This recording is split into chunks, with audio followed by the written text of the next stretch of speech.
We are getting so close to the NFL season getting underway now on the Turf and Touchdowns podcast and in the entirety of the other world. My apologies if the microphone's weird. Don't know if it's working on my side. But, Tom, we're going forward. We're like, I don't know, I should have checked, but literally about 4 weeks-ish away from NFL getting underway, and we've had football. Yeah, we've had a couple of preseason games, or one actually, Yeah, one. which was it was a good game, not an expected scoreline, but you never know with these preseason games. Obviously, the Chargers beat the Lions. What I will say is that I am getting very, very excited, but equally, I'm getting a little bit nervous, and I'll tell you why. Firstly, we've got our pride on the line. Last year, during the NFL season, we both ended up positive P&Ls, so we're going again in year two and trying to emulate that. But more importantly, from a fantasy league perspective, especially in some of these dynasty leagues with lots of teams going in there, if your player gets hurt pre-season, you know it's bad news. And I'm a little nervous to see those little green kind of notifications on Sleeper that tell you that a player is not practicing. It's never a good sign. No, and they are ticking in as well. Do you know what I'm most nervous for, Tom? Go on. Playing against you in fantasy football this year. Because do you know how many times we played in fantasy football last year? 4, was it? 4. And do you know what your record was against me in fantasy football last year? No. 0-4. Yeah. So I have to assert my dominance effectively, is what I'm saying. Do you know what's mad about that? I actually performed really well in quite a few of my fantasy leagues. It's just whenever I face you, I seem to not be able to win. So hopefully that streak will come to an end soon. Yeah, in one of our leagues, I had a very good team and I won the league. The other one was just fluke. Yeah. It's just how the week went. But that is a brief look ahead to the fantasy football season. You know what, Tom? Speaking of fantasy football, Yes.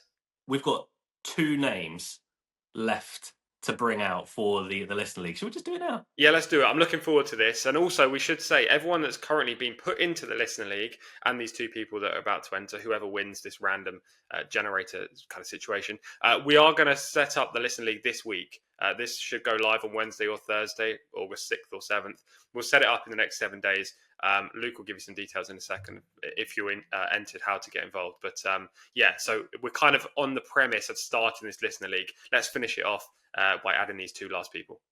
Yeah, and also if you don't make it into the listener league, apologies, we can't get everybody in. But maybe there's a way for you to connect to people down below. If you make your own sleeper league, you can get Turf and Touchdowns viewers to join down below. Maybe I'll join anyway. I like fantasy football. But the 7 final round entrants, Tom, in no uncertain order. These will not correlate with with what number they've got. Sup Holmes. Not a bad name. Steve Poulton, Alex Todd, RJ Wilson, obviously, David Perry, Riath9, and Paul Gianandrea. Okay. Who are you cheering for most? Look, I've got a cheer for RJ Wilson. I don't know any of these guys. I know Paul and Alex actually subscribe to my service, but I don't know any of the guys personally. But RJ comments every single video, so he deserves to get in, I feel. Yeah, and Paul also. I mean, other people might have, but he follows us on other socials as well. I've just noticed that. But everyone has got a number assigned to them, and I'm not going to break hearts. Tom's going to break hearts. So, Tom, I need you to pick one number between 1 and 7. Okay, I will say that we don't know what the numbers are. I don't know what Luke's situation I is. do. I know what the numbers are. Yeah, Luke. They're right in front of me here. Well, I'm gonna pick my lucky number, which is 5. 5's your lucky number. My birthday. Yeah. Fair enough. 5th of December. No, that's my brother's birthday. Right. Number 5 is Paul Gianandrea. Yes. Go on, Paul. That good addition. Good addition. Yeah. Paul, welcome to the Listener League. I'll leave a comment back to you in this video or the latest video on the email to attach. But we've got a problem, Tom. Go on. We've got one more space that we need to give out. One final spot. The pressure's on my shoulders to give a good number here. Go on. Is it out of 7 still? Well, I mean, yeah, just don't do 5. Okay. 2. 2. Oh, no. Oh, no. 2 is... I'm going to try and hide my email. It doesn't work. It's RJ. Oh, he's in. He's in.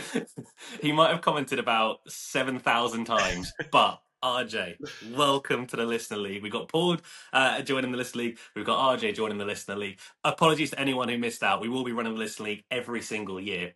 That will be a thing. And we are back every single week of the NFL podcast, more than once as well. But it feels nice, Tom, to have the Listener League filled up. Yeah, it does. I feel like we haven't actually discussed it, but we should do a redraft listener league. So every year we get different people in, albeit the people who are currently in this year one listener league could then re-enter and get involved next year as well. But yeah, don't give up hope if you want to be in one of these listener leagues. Next year we'll go again. But I'm looking forward to this. It should be fun. Yeah, do you know the best way to enter the Listener League for next year, Tom? Go on. Win the Listener League. Or subscribe down below and comment. Yeah, do that, but also win the Listener League. Yeah, okay. Right, that is Listener League duties done. We are full up for this year, but like I say, we are back every single week of the NFL season. I'm going to start off, Tom, before we tackle the NFC West and NFC North, which include our two teams, the Seahawks and the Packers. Three things, and we're going to buzz through them. Micah Parsons, is he getting traded? Yes. To who? Don't know. Cool.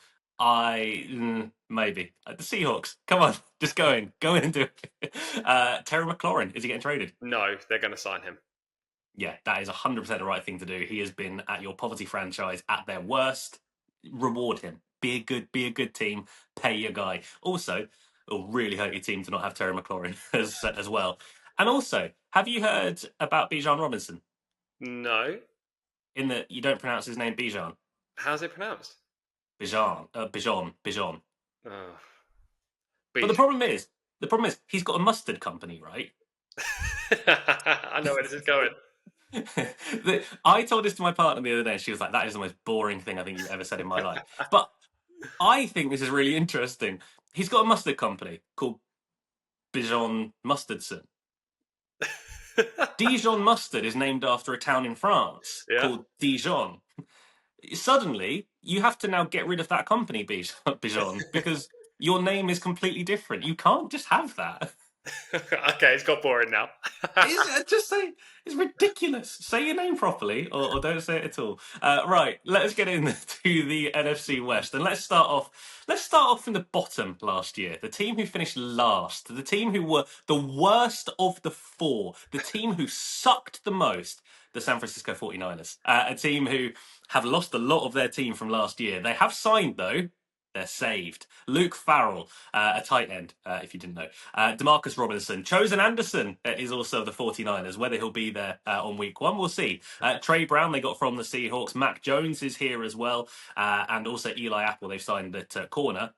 But they've lost Talanoa Hufanga, Dre Greenlaw, Debo Samuel, Travarius Ward, Javon Hargrave, and just to make it all better, they signed Brock Purdy to a monster contract and they gave him loads of money. I feel like Connor Stroud was at home, Tom, sitting there. Everyone that they signed was like a bullet to the chest. And then everyone they got away was like a bullet to the other side of the chest. It's just great to see the Niners not looking this good. Yeah, if you couldn't tell, Luke doesn't like the Niners being a Seahawks fan. I'll provide a non-biased opinion, but it's equally damaging, I think. That list of players that you said they've brought in for a start is atrocious. Most of them are backups, and the ones that actually have been playing as starters are not very good, Eli Apple being one. And the people that they've got rid of this year is just going to completely demolish that defense. Debo going, he was a main part of the offense despite the fact he was generally injured. But yeah, this is going to hurt the 49ers. And last year they were no good anyway, so why are they going to improve this season? I don't know. I mean, CMC, Christian McCaffrey, if he can stay healthy, then he'll keep this team ticking over and they will get victories. I actually don't mind Brock Purdy. I know you don't like him, but I think he's serviceable at QB. Maybe paying him all that money is not super wise. I don't think they're going to win this division. I think they're a terrible favourite, actually, to win this division at around 8-5. Do not see it. I actually think they should be third favourites in the market to win the division out of 4. But maybe they're taking the history of the 49ers into consideration here. The pro for the 49ers this year is that I think Ricky Pearsall's going to have a good season. That's it. Yeah. Look, Seahawks hat off.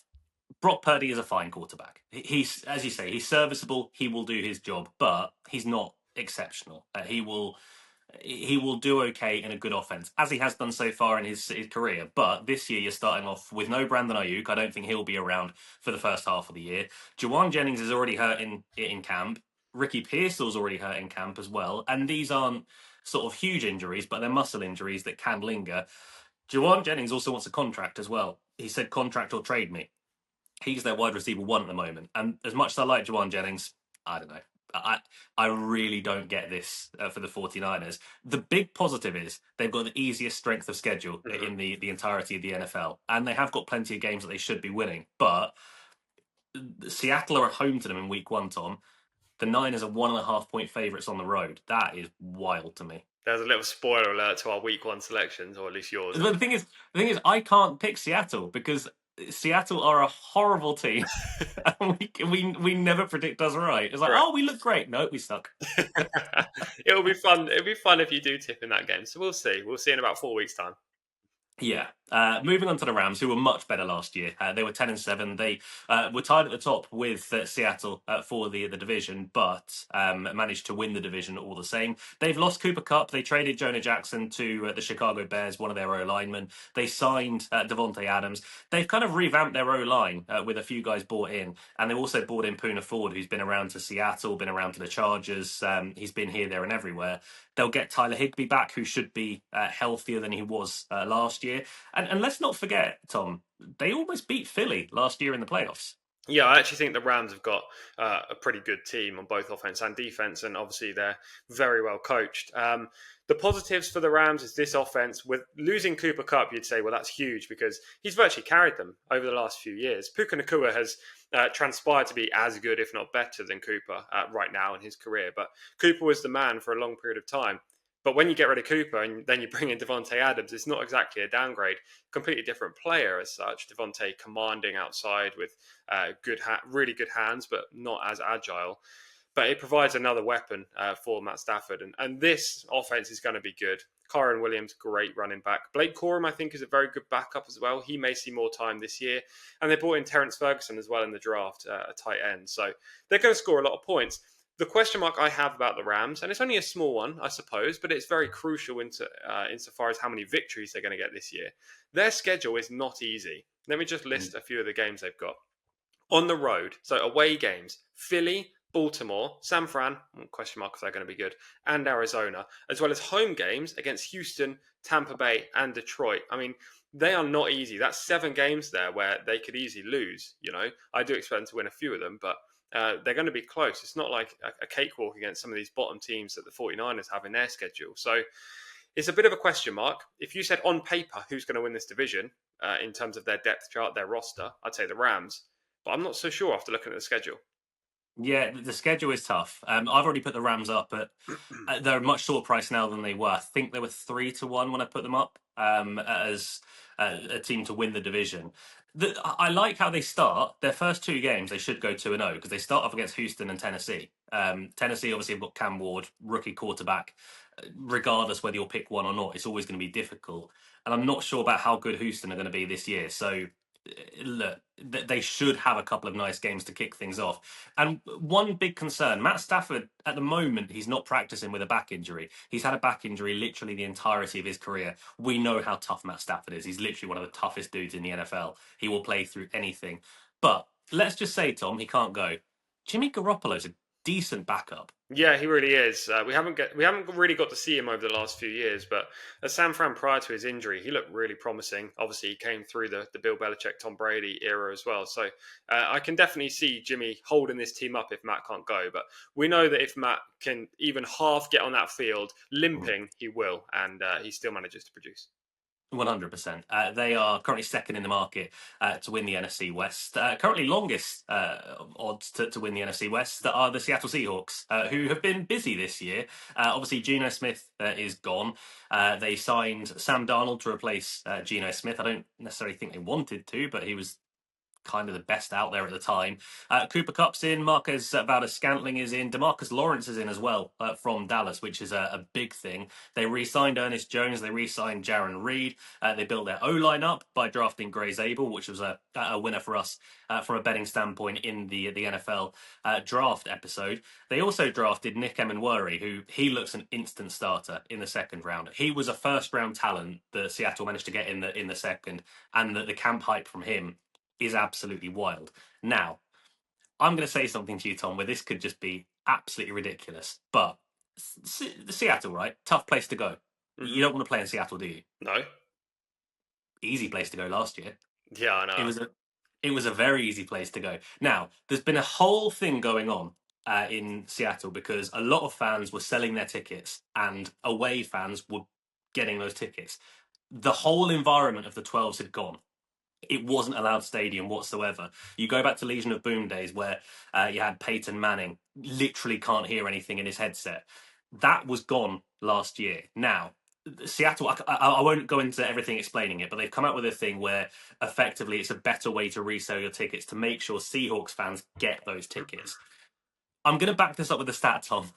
On the road last year in the regular season, Hmm. 8 games, what was Seattle's record? Bear in mind they won 10 games.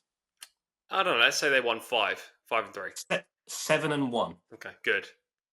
They won 3 games at home.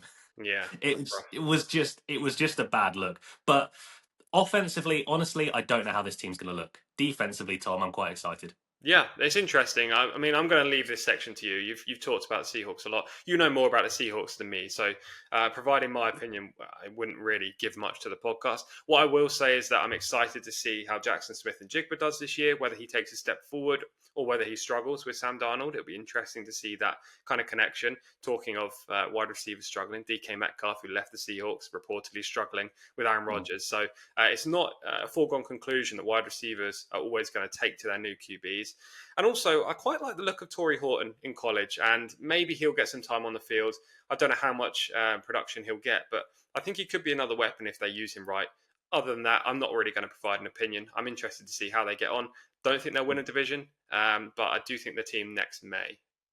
Yeah, one thing with regards to Torrey Horton on the depth chart at the moment, he's listed as the third wide receiver, so that part's going okay. And also, it's more for the future. Jalen Milrose looked really good in camp. I know he came out of college inaccurate. He's been accurate in camp. He might just be one of these guys that needed a lot of coaching in the NFL to help him out, but he's been better than most people expected, and he's receiving some real camp praise. On to the Cardinals, Arizona, who I think will be a bit of a surprise team this year. They've added to their defense and literally only their defense. They brought in Josh Sweat as the main addition. They had 7 draft picks, Tom. They used 6 of them on defense. Yeah. So they're really trying to add on to that side of things. Their wide receiver room is shallow. Yes, they got Marvin Harrison, but then Michael Wilson and Greg Dortch are the next two. They're going to have to win games ugly. Yeah, I think we share similar opinions here again. I actually really like Arizona this year. I think they're going to be slept on, but Kyler Murray is a very, very good quarterback, especially when he uses his legs. Last season, there seems to be a period where he wasn't able to run the ball. I don't know whether it was due to injury or just the play calling, but it definitely held back the offense. You've got Marvin Harrison, definitely going to have a good year. I think he had 884 receiving yards last year, something very close, if not. He will break through 1,000 this year, I'm certain. And I also think he'll get 10 TDs. He is a great wide receiver, and with that extra year experience, he will go well in this offense. Trey McBride, brilliant safety blanket down the middle of the field. He'll be catching 8 to 10 balls every single game. Yes, there's not much depth at receiver, but Dortch can play slot. He's pretty decent when he stays healthy. They need either Michael Wilson or Zay Jones to step forward. It is a question mark. But they've got good running back tandem in James Conner and Trey Benson if he's given more time on the field. And this defense, as you say, is going to be so much better. I love the acquisition of Will Johnson at corner. I think he could change this franchise this year and moving forward. So I'm quite hot on Arizona this year.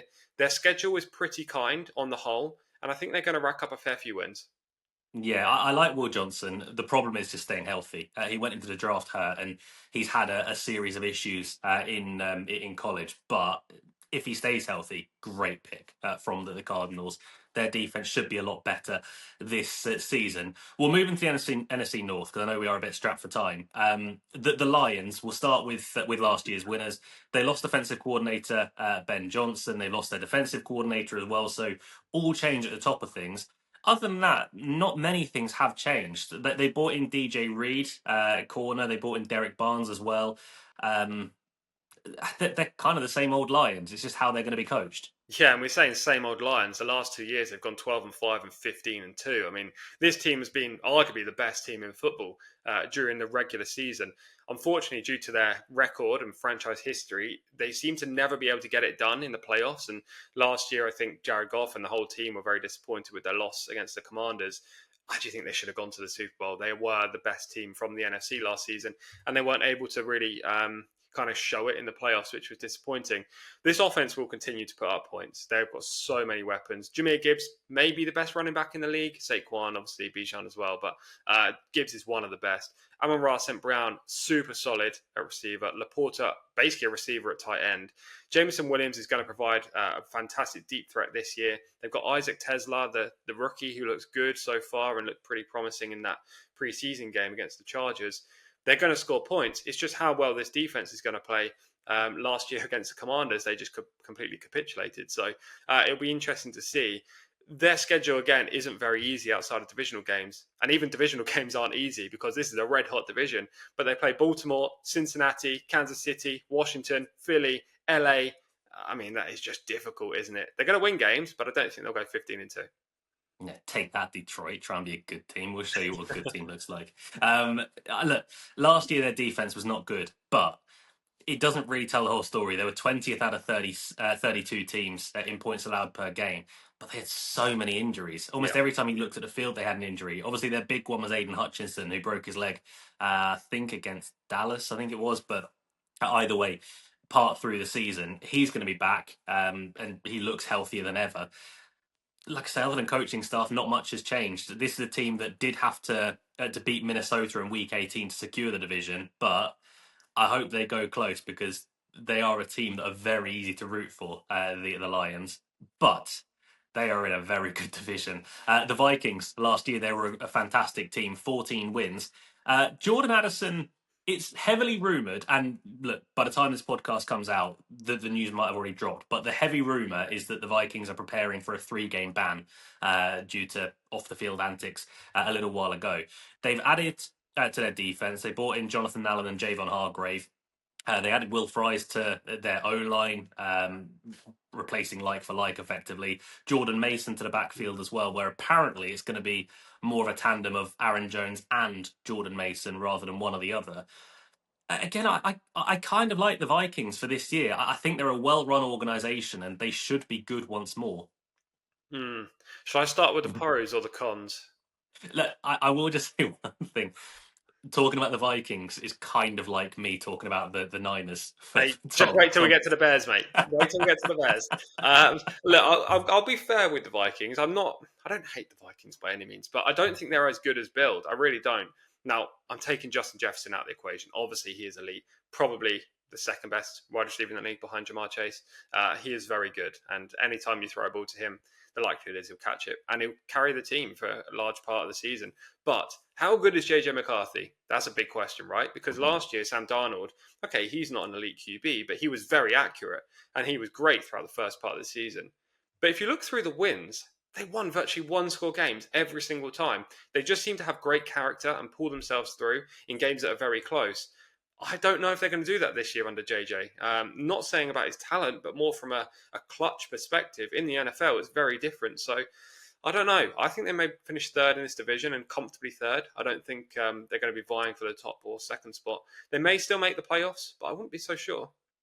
Yeah, I get it. And you're right to be worried about JJ McCarthy. He's effectively a rookie that's coming off the back of an injury that ruled him out for the entirety of last year. But Kevin O'Connell's a genius. Yep. Any quarterback who plays under Kevin O'Connell looks fantastic. Sam Darnold last year, obviously Kirk Cousins prior to that.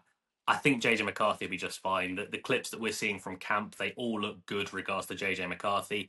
Their defense was weird last year. They allowed the second fewest rushing yards, but the fifth most passing yards. So Mm. they need to try and get on that and fix it. If they can fix the passing yard side of things, they're going to be a very good defense. But the Vikings, they're an interesting team, as are the Packers, who I'll sit aside and I'll let you talk about your Packers. But you brought in McCall Hardman, so good job. And just another wide receiver that we probably didn't need. Matthew Golden in the draft as well. So and Savion Williams, albeit he's basically going to be playing on special teams, I think. But yeah, look, I'm not going to be biased. I'll try not to be biased anyway. I'll try to provide a fair opinion. Last year we were good, 11-6, I think, and we made the playoffs. It never ever looked like throughout the whole course of the season and in the playoffs that we were ever going to have a long playoff run. We were just a solid team. We were winning games, but we weren't up to scratch with Detroit, Philly, all the other teams in the NFC, basically. I love Josh Jacobs. I think he's a very good running back. He's going to have another good year. Just give him the ball more, would be my advice. Last season, he seemed to have a few games where he'd get just 10 or 11 carries. He's got to get the rock more because he is so consistent. And virtually every carry, he's going to go for 4 to 5 yards. He's so good at falling forward and gaining the hard yards in between the tackles. I don't know about the wide receiver room. Someone needs to step forward, whether it be Jaden Reed, whether it be Romeo Dobbs, Dontavian Wicks, maybe if he can learn how to catch. Maybe Matthew Golden is the guy. But one of them is going to have to take a step forward. Christian Watson, obviously, out for the foreseeable. At tight end, we've got two great talents, Luke Musgrave and Tucker Kraft. I don't know who will be tight end one, probably Kraft, but they are very good and they will help us in games. The defense is the issue, right? But we signed a couple of players, including Nate Hobbs at corner. We also helped out the O-line, which is one of the best O-lines in the league. I'm going to hang my hat on that with Aaron Banks. So I think we're going to have a good year. My honest opinion is I don't think we'll win the division. I think the Lions will, despite that schedule. But I think we'll make the playoffs, and it'll be kind of similar to last season insofar as we'll never really look like we're going to get to the Super Bowl. Yeah, I don't hate that.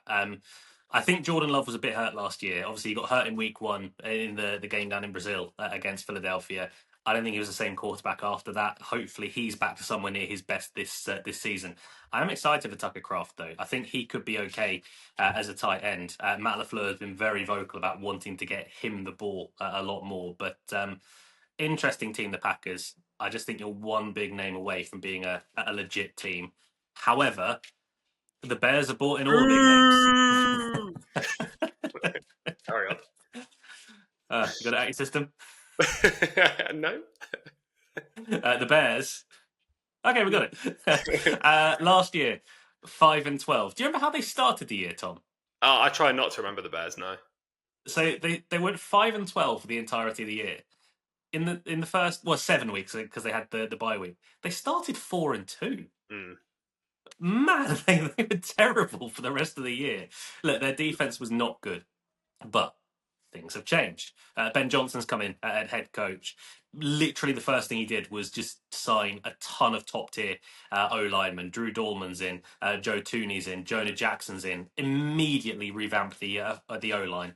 They signed depth. Look, Alameda Zacchaeus, he's not a huge name, but he's a good wide receiver 3. Devin Duvernay's joined. They drafted Luther Burden as well, who, depending on what day you look at social media, he's either brilliant or he's being chastised by Ben Johnson for doing something wrong. They've signed Deo Odeyingo and also Grady Jarrett on defense. They drafted Colston Loveland. So it's one of those things, Tom. They have to be a good team, but if you look at social media, Caleb Williams has forgot how to throw. Well, that's the big problem, right? Do you trust Caleb Williams? He was so good in college at USC, but last season he made a lot of mistakes. And I'm fully aware that the O-line was terrible. He had no time to throw, but equally he did make some bad decisions. I don't know if I trust him. I think he goes for the big plays quite often and generally falls short. There are lots of weapons on this offense, and I actually love Colston Loveland. I think he's going to have a good year. He's going to be basically like Tyler Warren, the two tight ends that push up and challenge the elite tight ends, the Brock Bowers, the Sam Laportas, the George Kittles, anyone else you want to chuck into that, Trey McBride, because I think they're going to be the linchpins for these offenses. I understand there's lots of talent at receiver, DJ Moore, Luther Burden, as you say. I don't really know about the running game. I know you're a bigger fan of Swift than I am. But look, Chicago do Chicago things. Like, they lose games they shouldn't lose. I don't trust Caleb. I think they're going to finish bottom of the division. Yeah, it's not that I like DeAndre Swift. That's like the opportunity he's got. it was rumoured in the draft that the Bears were going to go after Ashton Genty, and then that didn't happen. If Ashton Genty came here, he'd be the 101 mega pick because he would just be what everyone would want in rookie drafts. But their defense sucked last year. You could run all over them. The passing defense was middle of the pack, but whatever. They need to sort things out, but I don't think Caleb Williams will be as bad as we see on social media at the moment. He's still a fine quarterback, but he needs to be better than fine, especially in here. The Super Bowl window is open. Everything else is in position. You just need to actually go and win games. But that is a look through the NFC West and NFC North. We're going to do our selections now. We're both looking, Tom, at the same team. We're both looking at the Arizona Cardinals. I'll let you go first. Yeah, I was actually tempted to put the Lions up to win the NFC North in this division, in this section. Sorry, but I decided not to. Decided to look towards the West, and yeah, I'm going to go for a bet regarding the Cardinals, and it's a pretty simple one actually. It's the Cardinals to make the playoffs. Maybe you're thinking, well, that's going to be short. It's actually not that short. Some firms are 6-4 about this happening. The biggest firm in the UK, if you're from the UK, are offering 5-4, which I still think is very fair. Anything odds against to me is a good price in here. Now, I understand they've only made the playoffs once in the last 8 years. If you go on trends, that's not a good sign. That was in 2021, where they still didn't actually win the division that year. However, I just think they're a much better team now. And last year there was promise in the signs that they were going 8-9 through the season. It was much better than the previous 2 years where they were lose heavy, really. Their schedule is pretty kind. I don't think the Seahawks are going to be that good this year. Apologies. I also don't think the 49ers are going to be very good. So they should win some divisional games. And their strength of schedule outside of division looks pretty easy. So, yeah, I think they're going to record at least 10 wins. And 10 wins generally gets you to the playoffs. So, for that reason, I'll take the Cardinals to make the playoffs at 6-4. Yeah, I don't hate it whatsoever. Can I just dangle a carrot for you? Yeah. They're 16-5 to be beaten in the wildcard round. Yeah. I mean, look, I don't hate it. The problem is if they end up winning the division, then they obviously have a home game, right? Yeah. And then it's likely that they'll go very close to going through. But we'll see. It depends. If the Rams win the division, then yeah, I mean that 16-5 looks very appealing. Yeah, like I say, it might be a way to look at, albeit it's very niche. I'm also going to go regards to the Cardinals, but I'm going to go just on Kyler Murray. His rushing line is 474 and a half rushing yards for the entirety of the season. I like that. Look, last year he went over it 572 yards. He's come out and said, I need to run the ball more. He literally said, I've watched Lamar Jackson. I've seen how much he opens it up for the rest of the team. I just have to run the ball more because he stopped. He obviously got hurt a few years ago, a couple of years ago. He came back. This should be a big year for Kyler Murray. I think he's a guy that you can draft. I think you can rely on him a little bit more in fantasy football than maybe you could have for the last 3 or 4 years. I think that rushing line, Tom, is very, very low. Again, it's one of the things we're going to say. If he doesn't go over this line, it's because he got hurt. Yeah, exactly. Last year, he definitely needed to run the ball more, as we talked about. So, yeah, I love it. I really do. I think we've got a really nice, strong anti-post kind of bet list, both of us, throughout the course of the off-season. So, yeah, I'm hoping that we're going to land plenty of these winners. Maybe we've got one more NFL off-season podcast coming up where we cover the whole season and what we're expecting, not team by team, but in a different format. So we can add one more bet. But I tell you what, our CVs or portfolios, whatever you want to say, looking pretty strong right now. Mwah. Chef kiss. That's what we do. We might possibly, potentially, if we can arrange it and get everyone online at the same time, do our Listener League draft live on YouTube as well. We will see if that's possible. But there's 12 of us, and we need to match all our times up. But Tom, I know you need to go to work, so we will cut this podcast off. Thank you very much for being with us. We are on the road to 1,000 subscribers. Click subscribe down below. We are 11 away from it. Leave a comment down below. Leave a like. Thanks to everyone who's entered the Listener League. Apologies if you didn't make it, but there is always next year. And also, if you want to start your own league down below, people will join. But for Turf and Touchdowns, we'll be back once more, maybe twice more before the season starts. Stay safe. Look after one another. Bye.